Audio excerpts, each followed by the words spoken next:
रामकृष्ण परमहंस के जीवन में बनी हुई ये घटना है। जैसे-जैसे उनका नाम बड़ा ही बढ़ता रहता था, कई तरह के लोग उनके पास आते थे और एक तरह का समाचार समाज में प्रचलित हो चुका था कि रामकृष्ण परमहंस से मिलने के लिए देवता भी आते हैं।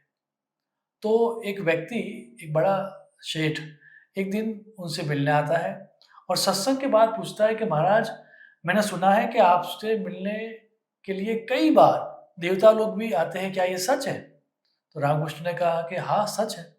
तो सेठ ने कहा, कब आते हैं? आप ये कह सकते हो? और जब आए तब मैं क्या उससे मिल सकता हूँ?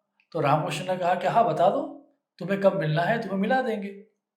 अब क्योंकि ये बात जब हो रही थी, तो भरी सभा में हो रही थी। तो सेठ को भी थोड़ा ईगो आ गया, तो उसने कहा कि नहीं, अभी तो मेरे पास समय नहीं है।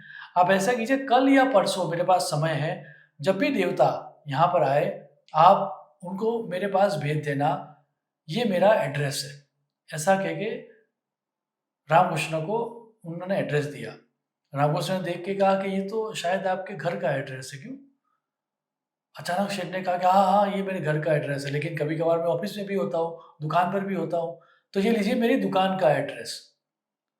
ये भी रामकृष्ण ने लेकर कहा कि ये तो वो जगह है ना जहाँ पर तुम काम करते हो। मैंने ये पूछा, तुम्हारा एड्रेस क्या है? एड्रेस का मतलब ये नहीं है कि तुम्हारी देह कहाँ है। एड्रेस का मतलब ये है कि तुम्हारा मन कहाँ पर है, तुम्हारी आत्मा कहाँ है। तुम्हारे मन और तुम्हारी आत्मा के अंदर ही ये देवता प्रकाशित होंगे।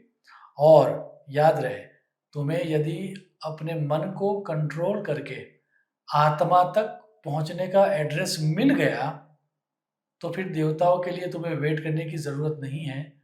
देवता अपने आप तुम्हें मिलने के लिए आ जाएँगे। तुम्हारा सही एड्रेस तुम्हारी आत्मा का एड्रेस है, तुम्हारे देह का एड्रेस नहीं है।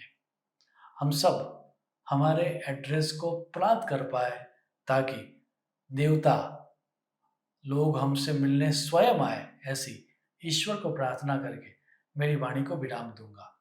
शुभम भवतु। प्रणाम।